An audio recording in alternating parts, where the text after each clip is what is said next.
નેત્રંગ તાલુકામાં 131 જરૂરિયાતમંદ વિદ્યાર્થીઓને પરમાર્થ ટ્રસ્ટ સુરતના સહયોગથી સ્પ્રેડ સ્માઇલ ગ્રુપ દ્વારા શૈક્ષણિક કિટનું વિતરણ।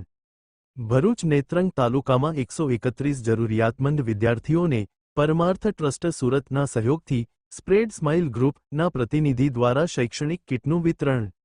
પરમાર્થ ટ્રસ્ટ સુરત દ્વારા મળેલ સહયોગનો સુવ્યવસ્થિત ઉપયોગ થાય અને દાન જરૂરિયાતમંદ વ્યક્તિને પહોંચે તે માટે સ્પ્રેડ સ્માઇલ ગ્રુપના પ્રતિનિધિ અને પ્રાથમિક શાળા કંબોડિયાના શિક્ષકા હેતલબેન ચૌધરી દ્વારા તાલુકામાં અન્ય શિક્ષકોની મદદથી શાળા કક્ષાએ વિદ્યાર્થીઓના પરિવારની આર્થિક સ્થિતિ અંગે સર્વે કરી અનાથ તેમજ જરૂરિયાતમંદ 131 વિદ્યાર્થીઓને નોટબુક, થેલા અને સ્ટેશનરીનું વિતરણ કરવામાં આવ્યું હતું।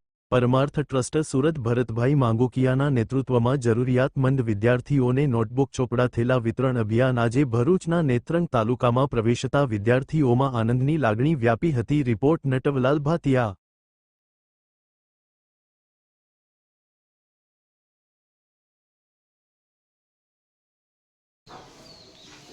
પરમાર્થ ટ્રસ્ટ સુરત દ્વારા અમારી શાળા પ્રાથમિક શાળા કંબોડિયામાં નોટબુક અને થેલા મળેલ છે, તો અમે શાળા પરિવાર વતી એમનો આભાર વ્યક્ત કરીએ છીએ।